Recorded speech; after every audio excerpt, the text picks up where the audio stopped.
We always want to make sure that somebody comes in off the street for the first time and thinks, wow, I never knew that chess was related to art. On our first floor, we have the exhibition, Designing Chessmen, A Taste of the Imagery of Chess. Prior to the late 19th century, there weren't uniform playing pieces. And it was because for 1,500 years, every culture was creating their own chess pieces. In the early 20th century, artists, because they played so much chess, began incorporating art into the game. Julian Levy, gallery owner in New York, and Max Ernst, a famous artist, and their two girlfriends, went to Long Island for the summer to rent a home. They all played chess, and they were excited to be in this furnished home and started looking for a chess set to play. They were not able to find one, so they decided to put their creative minds together and create a chess set. So Levy literally took his eggshells from his morning breakfast and decided to make plaster casts of them. They were at the beach, so they wanted to be able to play outside and move the pieces around, so the eggshells fit nicely into the sand.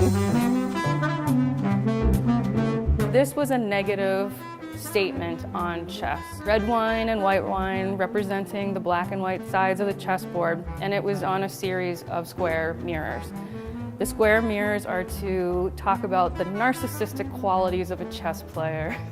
And the wine was not supposed to be very flattering either, about kind of getting drunk and playing the game. People navigate straight towards it and they love it and they think it's beautiful and elegant, and then you kind of find out the mystery behind it, and I think it actually makes it a little bit more interesting. On the second floor, we have Animal, Vegetable, Mineral, Natural Splendors from the chess collection of Dr. George and Vivian Dean.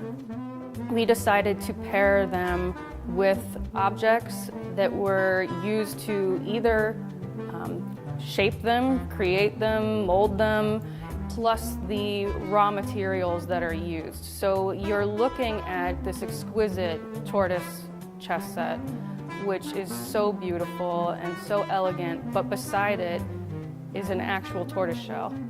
It elevates these game pieces into individual works of art. Dali created a chess set made out of plaster casts of his fingers, and the crowns on the king and queen are his teeth. And then, just to be even more whimsical, other pieces are cast out of salt and pepper shakers.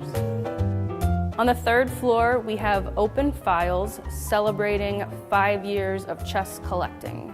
Since we've opened 5 years ago, we've amassed a huge collection of new donations or acquisitions. And we thought, how fun would it be to show to the public how the collection has grown since it came to St. Louis? You know, it's kind of these things when we acquire them, we think, maybe we'll have an exhibition for those someday, or it's just so quirky that we have to have it, but what are we going to do with it in the immediate future? Well, this show is perfect because it's just a little glimpse into some of the fun things that are adding to our permanent collection. We're not just a chess center, but we're a cultural center that celebrates the game of chess. And I can't wait to see what we do in the future.